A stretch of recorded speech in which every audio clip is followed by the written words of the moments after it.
if you had everyone the same in the room, specifically for the type of work we do, it would be terrible work. It'd be the biggest flop too.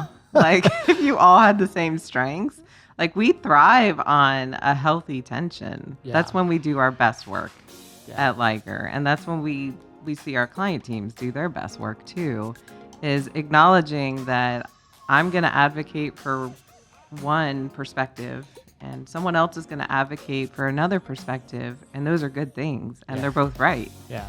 And then you're finding the best results or the best combination of those two amazing perspectives and carrying that out. And that's the ultimate gift.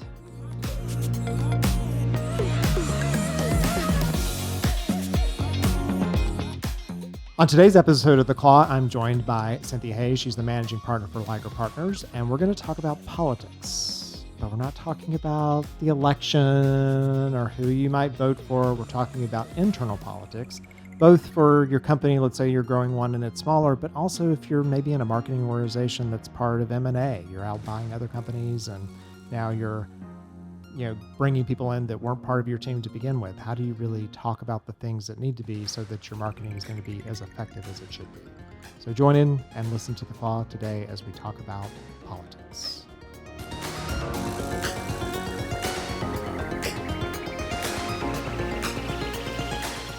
Welcome to The Claw. I'm Eric Holtzclaw, Chief Strategist at Liger Partners. The Claw is the marketing podcast for C-suite executives. I am joined today by Cynthia Hayes. She is a fellow Liger and the managing partner of Liger Partners. An interesting little role to have. You have like this kind of in-between within all the organization.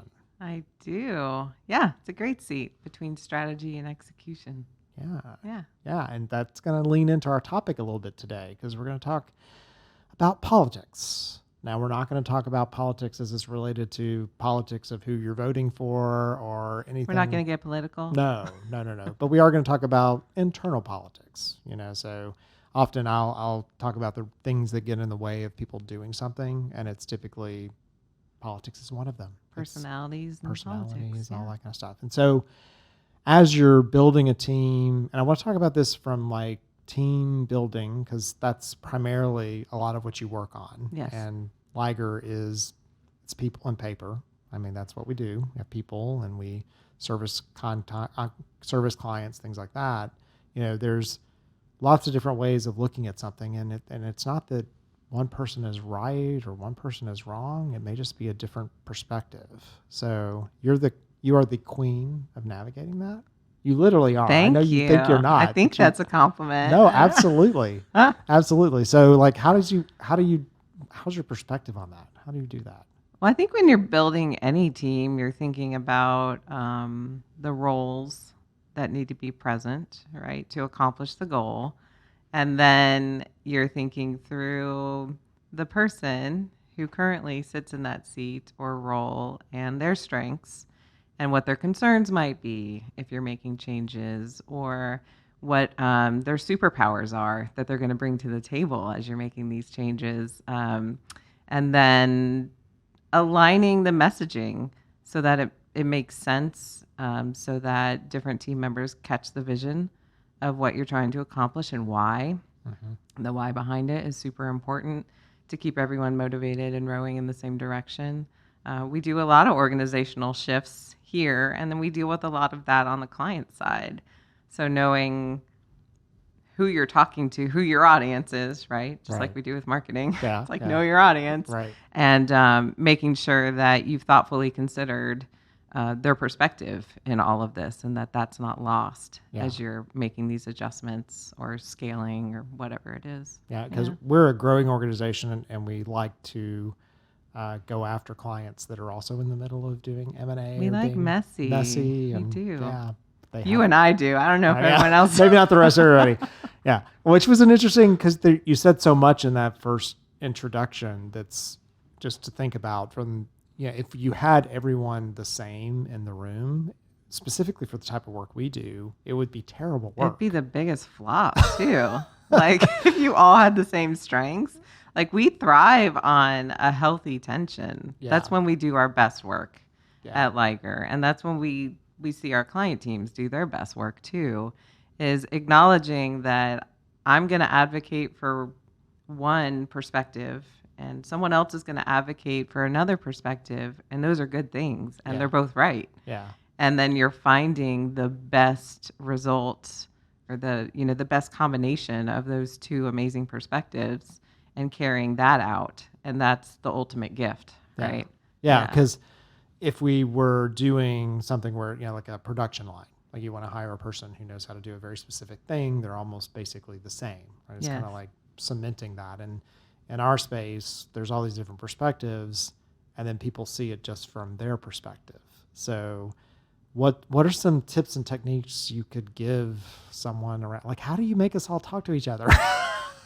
How do you do it? Because now I'm thinking here, I'm like, oh, okay, I get that, right? I understand that game now. I think part of it for me is it's not a game. Like, I'm authentically interested in everyone's perspective. Okay, that's a good guess. It True. really is. Yeah. Like, for me, I really want to know because there is so much value in everyone's perspective and opinion, even if I don't agree with it. Like, I see the value in it, and I'm like, okay, if that's a thing, if that's a reality in this situation, that perspective has been brought to the table, that's a reality for us, then, how do we achieve our goal with this in mind, right?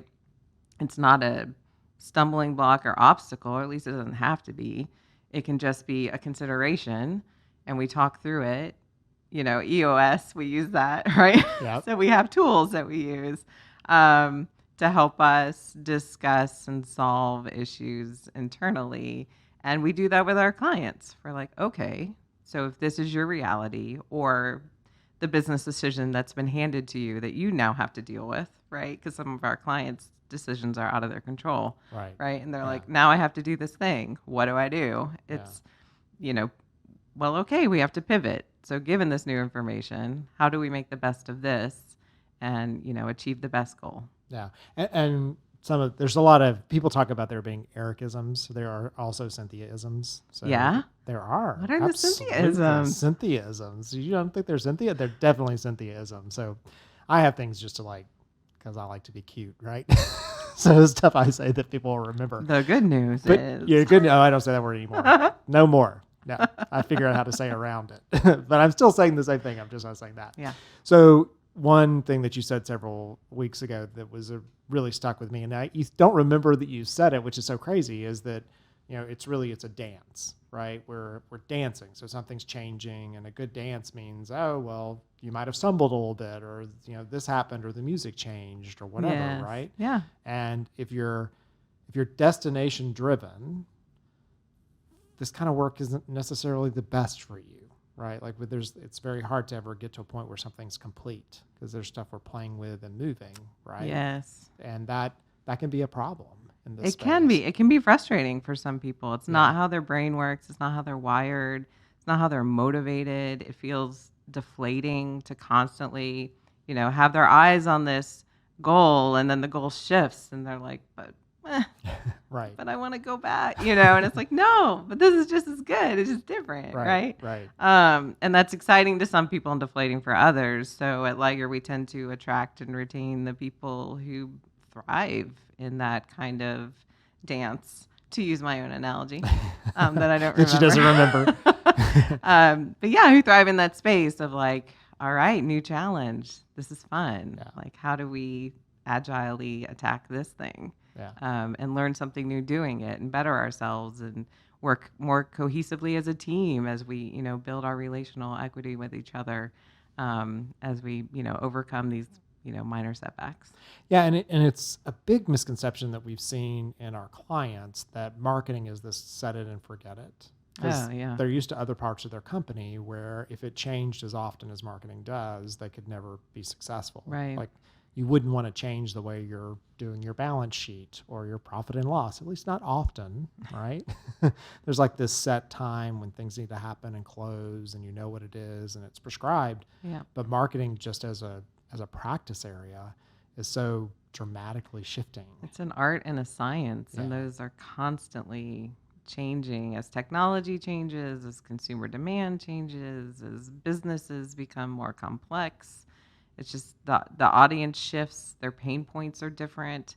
Your messaging has to change. How you reach them has to change because everyone's inundated with different messages all day long.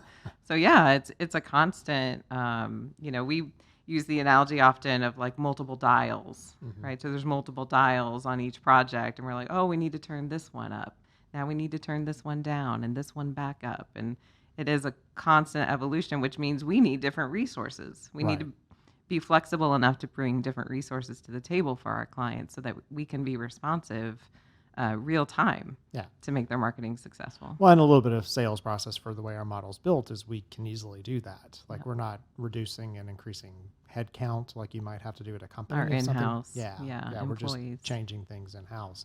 Mhm. So you mentioned EOS, and I do think that, EOS is, if you don't know what it is and you're a smaller company, and I do think some larger companies could use it too, entrepreneurial operating system, and it gives us this like rigor and common language that we all use to talk about, getting big, important things done. And things are an issue. It's not the person, it's just Right. an issue, and we need to resolve it. And we need to get to the core of what the issue is. The root, not the symptom. Not the symptom. That's really important. Yeah. You go to the doctor and tell somebody, I've got a headache. Well, no, you probably have something else. You're dehydrated, right? Like Right. that's the thing that needs to be solved.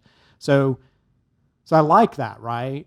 But that's almost, it's very clinical way of looking at it in some degrees. So what are some of the things that you've seen be helpful maybe around something like that? Like, I mean, I know you're big into Enneagrams. I am. We just did one recently and it's new. Like A different kind of test. Yeah. is that part of today's podcast is to find out the secrets of Cynthia Hayes. That's what it's all about. You've got to run for office at some point. Like you Never. do a great Never job would I ever. with all of that. No. Everybody walks. It's a skill to have everyone walk out of the room and feel like they won, right? Like that they were heard. That they, you know what I'm saying? Yeah. And you do that really well. Thanks. But what are some of the things you're using for that? For me, sitting in a space, because I don't actively, intentionally try to do those things you're describing, right? I'm just being me, present in the space. So is that your Enneagram? For me, that is. Okay. I'm a type 9. Okay. All right. Got it. Which is a peacemaker. Oh, okay. All right. Which, does absorb and is very aware and present of the people around and the emotions and all of that. So I'm seeing that and I'm filtering that and I'm aware of what's not being said as much as what is being said. I'm reading body language and I don't intentionally do that. It just happens because then I'm able to, engage with someone as a follow-up. Follow-up is really important, particularly for people who aren't comfortable expressing themselves in groups, right? It can be really intimidating in a team meeting to be the one person who doesn't agree, right? And to come out and vocalize that, not because you might not even be sure what, this is rubbing me a wrong way and I don't know why. So picking up on that, following up, being like, I want to know, let's get to the bottom of this together because I'm sure what you're feeling, someone else is probably feeling too. Or it's a really good indicator that I might not have thought of everything. Right. So I want to hear this perspective. I want to draw it out so that I can decipher whether it needs to be escalated, if it's just a thing that's like, that's a personal preference. Okay, we all have those, right? Or if it's something truly valid that we need to consider and, discuss. So I don't know. That's interesting because we did this leadership offsite and you and I have a meeting with a guy who ran it and it's Giant is the company that does it. And so there's pioneers to nurturers and there are people in between. And the thing that he taught us at the offsite was interesting because I'm a pioneer and pioneers talk. Like we love to hear ourselves. We're typically offensive. People are angry at us at the end of the day, whatever. And he made us purposefully start, I think it was the nurturer. They're the one least often to speak. And so when we gave any feedback the rest of the day, we had to start with the nurturer. Okay. And the pioneer got to speak last. Yeah. So, and he was like, there's an order by which those voices have to talk. How did that feel having to wait? Oh my goodness. I Was was it awful? dying. It's like I was in the meeting.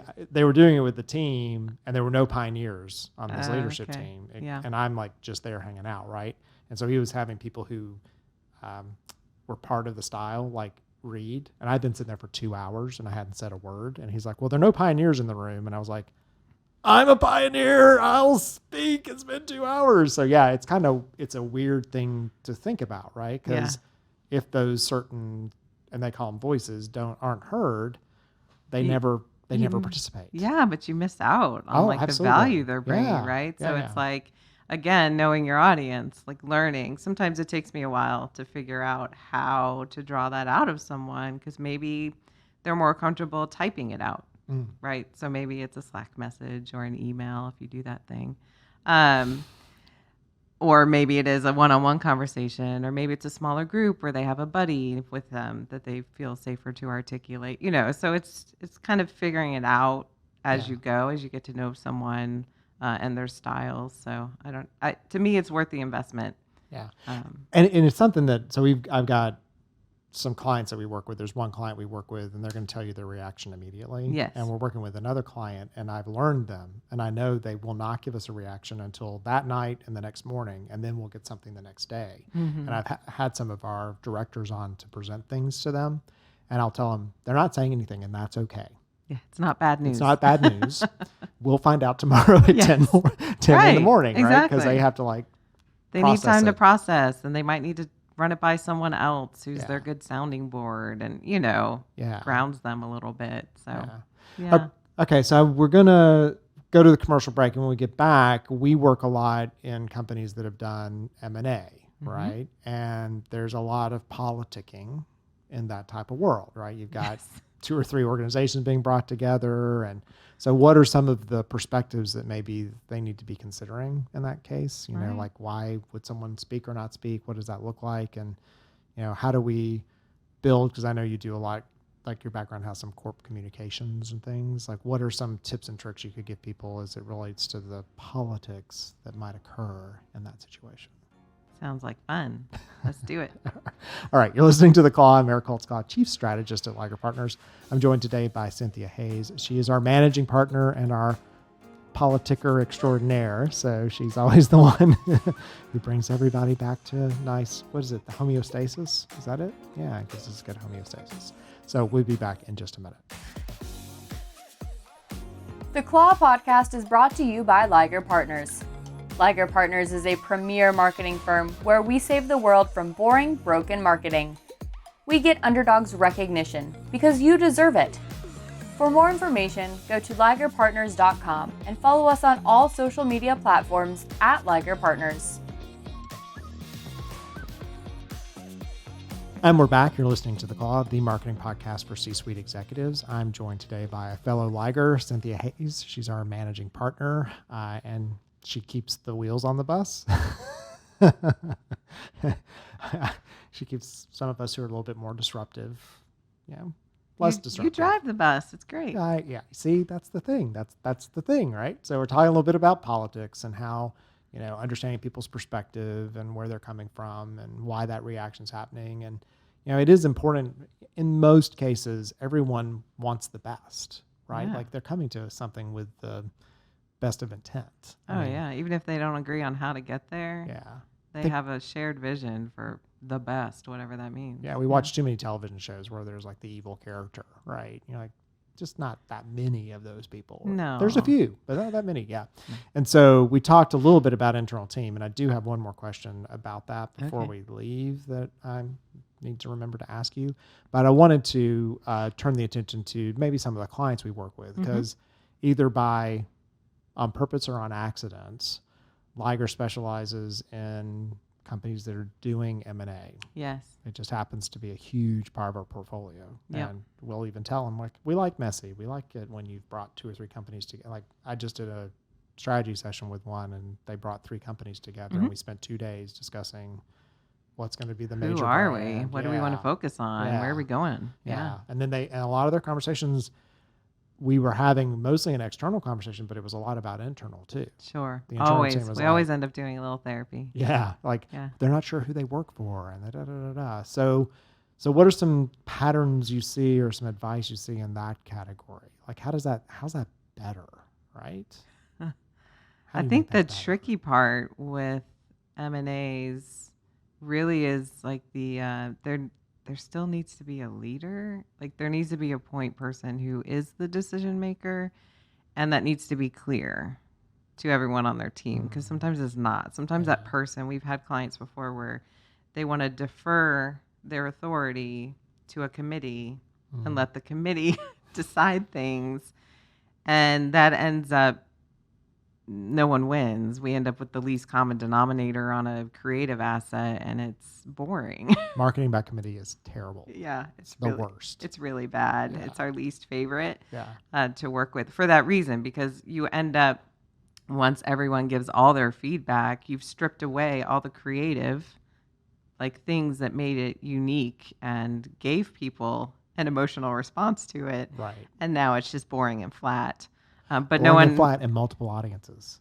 yeah, Yeah. yeah. It's not. There's no clear target. It's very generic. Yeah. So that's definitely our least favorite. So for the M&As to have a point person, and it can be different people for different decisions, but to like have that go-to point person. All right, you're going to own this. You're going to own this.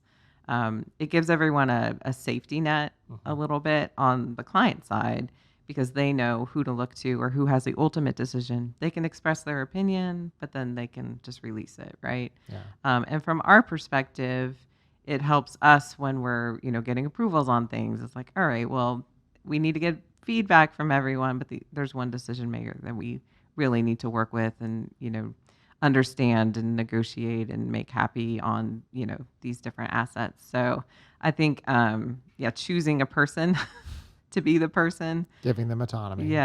is super helpful. And then the relationships, are built around that. Yeah, and that's interesting expectation. because we talk about M&A, but we have other clients who are not M&A and they still try to do like marketing by committee. And it's just, it takes so long. It does. You spin. It's So like the much wheel of time. death on your on your screen. Yeah. Typically. Yeah. Yeah. We can move really quickly with clients who it's like we have our person, they're making quick decisions, they're owning it, and they're just going for it, right? Yeah. Then we are their marketing department. We execute on all the promises and, deliver everything, and it's great. But it took a while, even for some of our clients, it takes a while to get there. Oh, yeah. Right. Like sometimes there's 9 companies being brought in to a branding conversation. And it's like, well, who are we? Right. Like you had 3 yesterday. We've had 9 or a dozen on a call before, where it's like, who actually gets to voice in this room? Well, and it is so personal, right? So you bring, and we work with very large companies, but they're very Yeah. large because they've gone through M&A. And so the companies they bought were started by the sweat and tears of a founder. And that founder is in the room, and all of a sudden the thing that they put together is about to They've lost their name. disappear. They've lost their corporate identity, all the things that they've worked so hard for. Now they've agreed to this Right. merger or acquisition, but it doesn't mean letting go of every piece of it is an easy ask for them. And they may not even realize that until, and we often see it, until it really comes, okay, so now your website's going away. It's going to be redirected over here. Right. There's a physical response to that, because they have worked so hard. And we get it because we worked hard at Liger, right?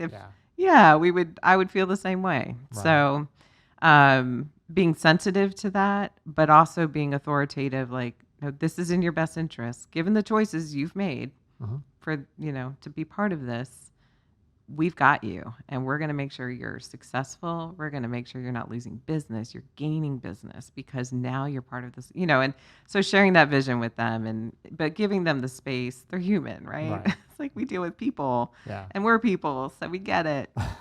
So letting them have that space to be heard, and also exerting that, confidence of like, but I'm still driving forward. So here we go. Yeah. Like, get on board. Well, I'm bringing people into the conversation and giving them kind of appropriate seats at the table to feel like they were part of the conversation. It wasn't forced upon me. It's something that I put my at least contributed on. to. Yeah, they want their fingerprints on it, which makes sense. So, there's that group that is appropriate to be in that room and do that. And then there's the group that gets the result of that. So there's, the employees. Yes. And I think we were talking in the break, one of our clients calls them Acqui-hired. acqui-hired.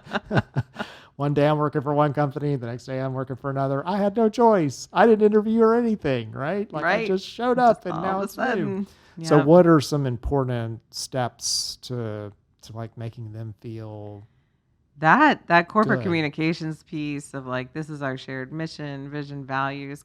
We often see with M&As, they don't have a corporate, like the umbrella company or the parent company may not have well-defined mission, vision, values that they've even, because they're just busy acquiring or, Right. So they may not have stopped to define that so that when they bring people in, here's what it means to work here, right? This is what's expected. This is the tone. This is how we respond to one another, and this is how we respond to our clients. And either we're fast-paced or we like to move at a slower pace and make sure we're thorough. There's different vibes that different companies have and different expectations. And when you're merging multiple former cultures together, especially if they're still very entrepreneurial, like we see in a lot of, the smaller M&As, it's a really fast-paced, I make my own decisions, I go, and now they're expected to filter through corporate communications, and now they've got to get permission to do anything, and they get frustrated by that process. So our role often is, what are your essentials? What are your must-haves? New business being acquired, like how, from a marketing perspective, how can we help you? And then we also help our corporate marketing seats in that M&A, introduce some language. This is how you can explain it to your people. This is how you can talk about it internally. We do mission, vision, value exercises and with our clients, as often as they'll let us, because it's so important. Yeah, it is. And giving a nod to the past, but, looking toward the future. Oh, yeah. Like You want to where this acknowledge the expertise you brought to the table. Like, that's all the historical stuff. It's like, we have powerhouses. We acquired these people for these businesses for a reason. Yeah. And that was just reminds me, we did the 2-day session and the business one of the 3 businesses we're bringing in has been around since 92. I mean, they have huge brand equity. It's older than I am. Is it? So, so they have great brand equity, and they were talking about like, oh, well, we should rename it. And I'm like, should you though? Yeah. Like, how much money do you have? Right. And then I mentioned Moneyball marketing, and then they made me feel really old because they didn't know what the movie Moneyball was about. So yeah.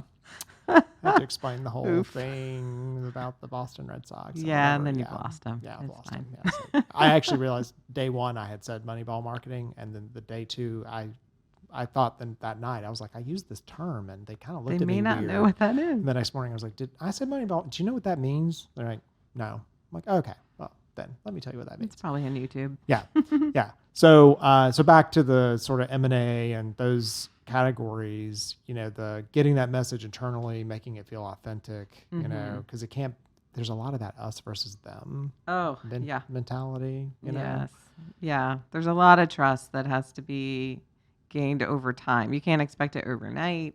Yeah. You've got to prove yourself, all these things need to play out in the way that the different entities are expecting, and they need to see that their business is growing. Yeah, business is growing, and you're buying the asset for a reason. So the marketing department's not going to come into that like there's a reason we've got this piece of it, and we want to make sure we don't lose that, but we also have the ability to kind of grow on top of it. Yeah, absolutely. And so being their champion, finding the unique things that this new entity offers, and like, okay, so how do we like hit that messaging? Right. In our, how do we fold that into the broader corporate message? Let's make sure we hit on that and that we have, collateral to back it up, so that message gets drawn out.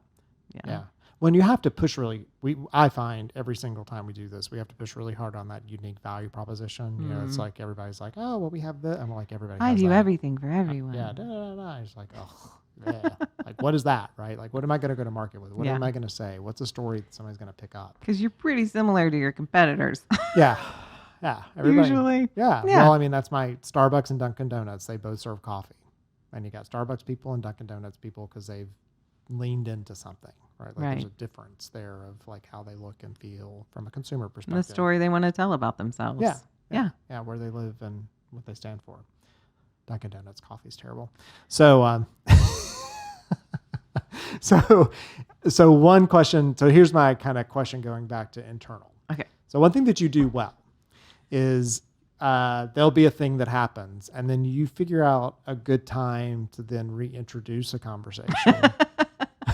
It's called choosing your moments. Choosing your moments. And that is so, I don't do that at all. No, like I am you all don't. about like in the moment, we're going to solve it now. I want to talk about it and like, So is that like something you learned or is that part of your Enneagram? Like that's one of the things I really admire. Like it'll be weeks later and you like, I have this thing that I need to bring back to you. So there's still this thing.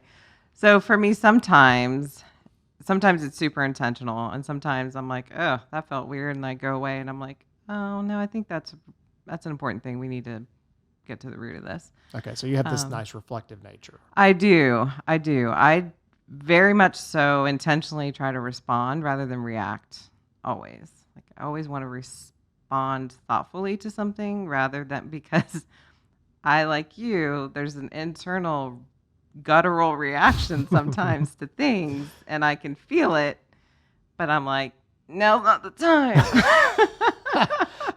See, and that's how you and I have differed in maturity. You're so much better because I'm like, I'm not driving the bus though. I'm not responsible for driving the bus. Okay. So there's a need for the constant push that you give as a visionary, right? As a pioneer. Because I'll look at you and I know I'm about to say something and I could just see you're like, are you going to say it? And I'm like, I'm going to say it. It's going to happen.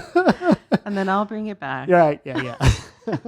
At a different time when perspective is there. The important thing when there's a real issue, the important thing is resolution. Right. And it's like reacting in the moment doesn't usually give you the resolution you're looking for, but it draws out root issues and the things that should be talked about. Right. So it's like, all right, well, let's take those things. I need to reflect on it to see I'm constantly in a position. My position in our company is filtering, and I don't mean this to sound rude, right? But filtering like the noise from the valid, from the urgent, from the this can wait. Like I'm constantly filtering what needs to be responded to right now, what can wait, what's a personal preference, or what's just somebody having a bad day. A perspective. Right. And what's one perspective that we need to consider? What's one we need to really dig into now because it's impacting us or our clients or, our employees. So I think for me, and you probably think I'm like too slow moving on things where I think you're too fast sometimes, right? But it's a good healthy balance. Tension. Where I do want to reflect and figure it out and play out scenarios in my mind. Well, if we did this, what would that look like? And if we did this, what would that look like? And who would it impact and how? And would that end result be what we're going after or not? So really trying to get to the root in my head before I then respond with okay, so here's what I heard and here's what I think is the right direction. Now we can discuss it and flesh it out a little bit and figure out what the best move forward plan is. Yeah, and that in my opinion is an advantage to a company like ours where we have the EOS and we have some of that stuff going on, and the big companies are just glad that's over. Yeah. Oh, we got through that terrible meeting and we'll never discuss it again. Right. Or it's politically dangerous to have the conversation again. Oh, or whatever. And that just creates this continued level of dysfunction. It then becomes an elephant in the room and it becomes this unhealthy tension, right? I'm fine with the healthy tensions. I can deal with knowing that you differ in opinion on this thing and that I may have to concede and do it your way. Okay. Right. That's fine. Right. If there's no major harm to anyone, then that's fine. But if there's this unresolved, unhealthy tension that then gets personal, it's no, we need to weed that out and take care of that. Yeah. Because then it's a distraction to your work. It impacts your creativity. And we're a creative agency, right? Right. It's like we thrive on creative ideas, whether Right. it's coming from the client side or accounting side or the our true creative teams who deliver amazing things. It's like, no, we need to have that open free space. So Nice. yeah. Well, thank you so much for joining me on The Claw today. I've been talking with Cynthia Happy to Hayes, do it. managing partner at Liger Partners. And we talked about politics, but we didn't talk about, there was no, Politicians. we didn't talk about Democrats, independents, Republicans, whatever you call yourself. We talked about internal politics, which honestly is more important. You deal with that every day. Like, how do you get through that and make sure that you get to the best result, right? So we appreciate having Cynthia on our team. She does a great job of managing all that and taking care of it. And you can think about that as you're thinking about your company, because every company is doing something where there's politics involved, and how do you really work through that to get to the root of what you're trying to solve so you get the best results. Until next time, you've been listening to The Claw. Thank you so much for tuning in to the Claw Podcast. Don't forget to like and subscribe, rate and review this podcast. And if you or someone you know wants to make an appearance on this show, email us at yourbestie@ligerpartners.com.